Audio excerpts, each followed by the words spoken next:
नमस्कार, games of गद्दी में आपका स्वागत है। आपके साथ मैं हूं जीनत सिद्दीकी। जैसे जैसे 2022 नजदीक आ रहा है, यूपी की सियासत तेजी से बदल रही है। इस बीच नेताओं की परीक्षा भी हो रही है।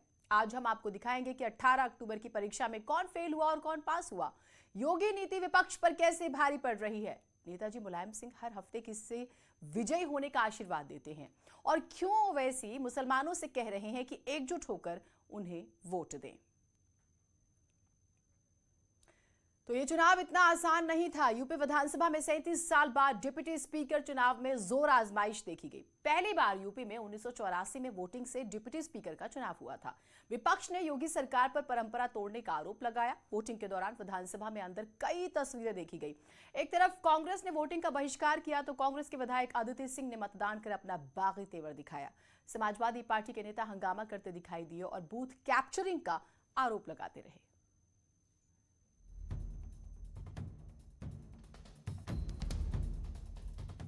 यूपी विधानसभा में 37 साल बाद डिप्टी स्पीकर का चुनाव।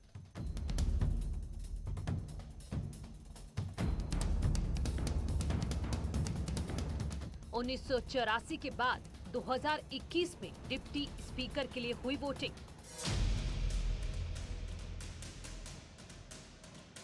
माननीय श्री नितिन अग्रवाल निर्वाचित घोषित किए जाते हैं।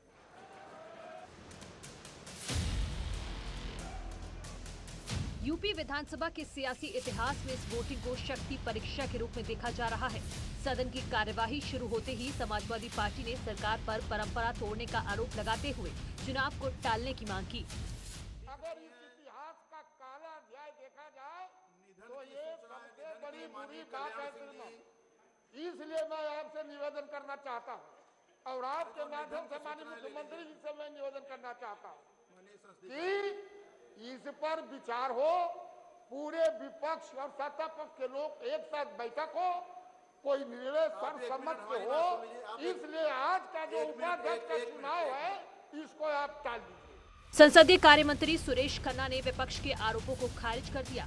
अखिलेश सरकार को ही कटघरे में खड़ा कर दिया। परंपरा हमने नहीं तोड़ी। पहले परंपरा इस विधानसभा की यह है कि हमेशा उपाध्यक्ष का चुनाव होता रहा है। मान्यवर 2007 से लेकर 12 तक जो सरकार यहां पर थी, उस समय भी ये अनिर्णय के शिकार थे। उस समय भी इन्होंने कोई कैंडिडेट तय नहीं किया। 2007 से लेकर 12 तक 5 साल तक ये कोई कैंडिडेट नहीं तय कर पाए। नतीजा ये हुआ कि उपाध्यक्ष का चुनाव नहीं हो पाया। मान्यवर 2012 में एक जो सरकार आई मान्यवर, उन्होंने भी कोई अपना तय नहीं किया कैंडिडेट। तो परंपरा तो पहले से तोड़ी गई, उपाध्यक्ष का चुनाव न करा के। संसदीय कार्य मंत्री यही नहीं रुके। उन्होंने विपक्ष पर डिप्टी स्पीकर का चुनाव न कराने और पिछले 4.5 साल में इसको लेकर कोई बातचीत नहीं करने का भी आरोप लगाया। हमने कहा तो नहीं पड़ा, हमने तो 4.5 साल ये इंतजार किया कि मान्यवर ये कोई कैंडिडेट दे दे तो हम उसका चुनाव कर दें। जब ये अनिर्णय के शिकार हुए, इनके आपस में इतनी गुटबाजी थी कि इसमें सिर्फ उठौल की वजह से कैंडिडेट नहीं तय हो पाया और इसलिए कैंडिडेट नहीं तय कर पाए। कैंडिडेट जब ये तय नहीं कर पाए, इसलिए मान्यवर हमने ये जिम्मेदारी निभाई और हमने कहा कि आने वाली पीढ़ी ये देखेगी कि हमारे जमाने में भी उपाध्यक्ष का चुनाव नहीं हुआ।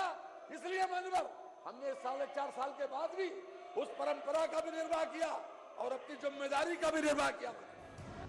1984 के बाद से यूपी विधानसभा में एक परंपरा चली आ रही थी। उस परंपरा के तहत विधानसभा अध्यक्ष का पद सत्ता पक्ष के पास रहता था और उपाध्यक्ष का पद मुख्य विपक्षी दल को दिया जाता रहा।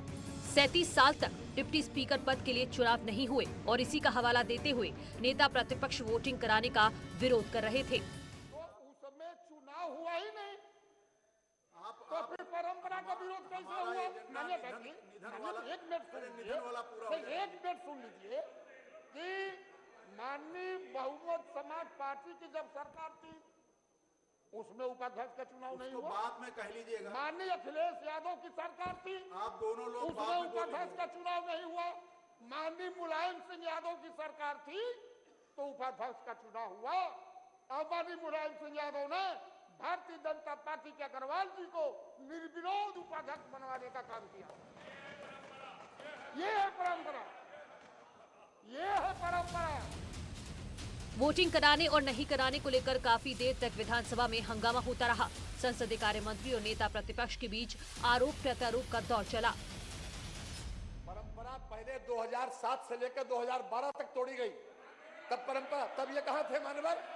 ये 5 साल तक उस वक्त भी कैंडिडेट ये नहीं तय कर पाए, इसलिए चुनाव नहीं हुआ। बसपा चुनाव कराने को तैयार थी।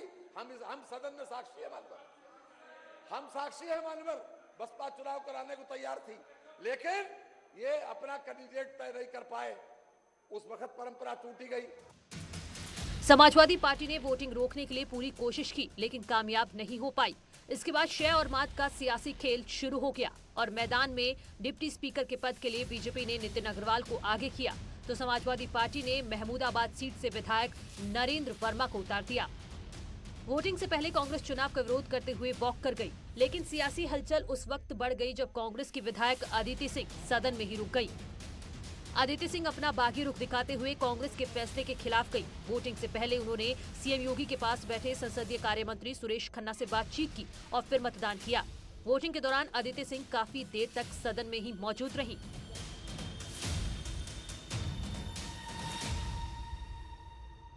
आखिर कौन सी ऐसी परिस्थिति है? मात्र 2 महीने के लिए उपाध्यक्ष का चुनाव क्या संदेश देना चाहती है? ये सरकार अगर महंगाई पर चर्चा करती, ये सरकार अगर बेरोजगारी पर चर्चा करती, ये सरकार अगर कानून व्यवस्था पर चर्चा करती, तब तो लगता है कि विधानसभा सत्र बुलाने का कोई मतलब है।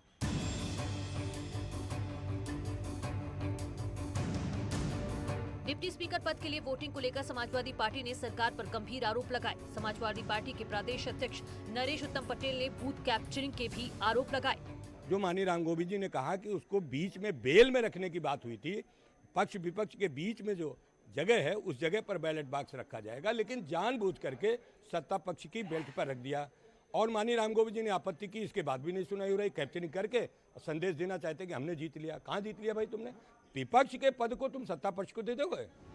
भले ही विपक्ष ने वोटिंग का विरोध करते हुए हंगामा किया, लेकिन सदन में सभी विपक्षी दलों के विधायकों की संख्या मिलाने के बाद भी इतने नंबर संख्या नहीं है कि डिप्टी स्पीकर को जिता सके। इसके बावजूद एसपी प्रमुख अखिलेश यादव ने विधानसभा उपाध्यक्ष के चुनाव के लिए उम्मीदवार उतार दिया। समाजवादी पार्टी जानती है कि वो इस पद को जीत नहीं पाएगी, क्योंकि विधानसभा की 403 सदस्यों में से कुल 396 निर्वाचित सदस्य हैं। इनमें बीजेपी के 304 विधायक हैं, जबकि सपा के 49 सदस्य हैं। अपना दल एस के पास 9 विधायक हैं और 1 विधायक रालोद से छोड़कर आए हैं। बसपा के 16 विधायक हैं, जिनमें से करीब 10 विधायक बागी हैं। कांग्रेस के पास 7 विधायक हैं, जिनमें से 2 बीजेपी के समर्थन में हैं।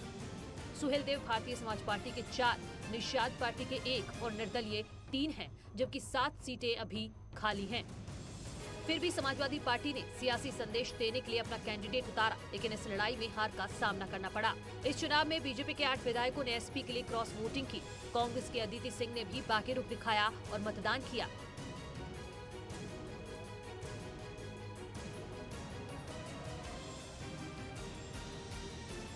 क्रॉस वोटिंग के बाद बीजेपी के नितिन अग्रवाल को डिप्टी स्पीकर चुन लिया गया और इस तरह से बीजेपी 2022 से पहले एक और संग्राम जीत चुकी है। न्यूज़ 18 के लिए लखनऊ से अलाउद्दीन के साथ अनामिका सिंह की रिपोर्ट। उधर प्रसपा के राष्ट्रीय अध्यक्ष शिवपाल सिंह यादव ने दावा किया है कि यूपी में प्रसपा की मदद से ही 2022 में सरकार बनेगी। बीजेपी को हराने के लिए उन्होंने फुल प्रूफ प्लान के तहत काम करने का ऐलान किया है। अब सवाल यह कि ये प्लान क्या है, आइए देखते हैं।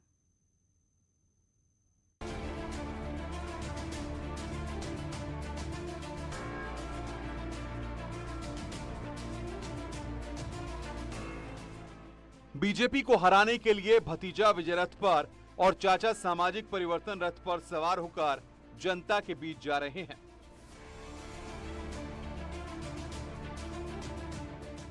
अठारह अक्टूबर को जब शिवपाल का रथ जालौन पहुंचा तो उन्होंने एक बार फिर गठबंधन का राग अलापा और बीजेपी के खिलाफ मिलकर लड़ाई लड़ने का आह्वान किया। जालौन में भी शिवपाल यादव ने एसपी से गठबंधन करने की बात कही और कालपी से अपनी पार्टी के नेता को जिताने की अपील की। साथियों, एक हो जाना, प्रगतिशील समाजवादी पार्टी को मजबूत करना और जैसे भी हम यहाँ से प्रगतिशील समाजवादी पार्टी को टिकट दे दें, जैसे प्रत्याशी बनाए उसे जिता लेना। नन्नू राजा है, कुशवाहा जी हैं, ये है, इनको जिता लेना, जैसे अभी हम प्रत्याशी बनाए उन्हें जिता लेना। शिवपाल की ये रथ यात्रा जब कानपुर में थी तो वहां पर उन्होंने कहा था कि वो हर हफ्ते नेताजी मुलायम सिंह यादव का आशीर्वाद लेने जाते हैं। शिवपाल ने दावा किया कि मुलायम सिंह उनका प्रचार करेंगे और बिना प्रसपा के समर्थन से उत्तर प्रदेश में कोई सरकार नहीं बनेगी। बीजेपी को सत्ता से हटाने के लिए 75 जिलों में 7 चरणों में परिवर्तन रथ यात्रा जारी रहेगी।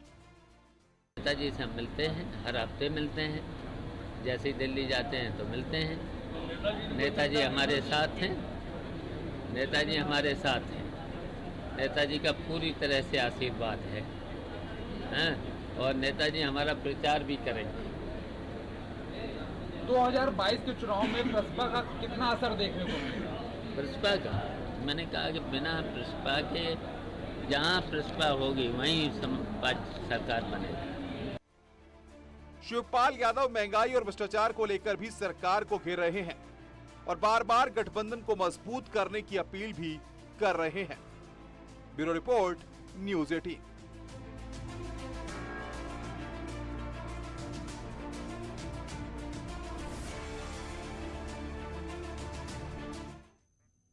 कुछ और सियासी खबरें आपको दिखाएंगे, एक छोटा सा ब्रेक ले रहे हैं।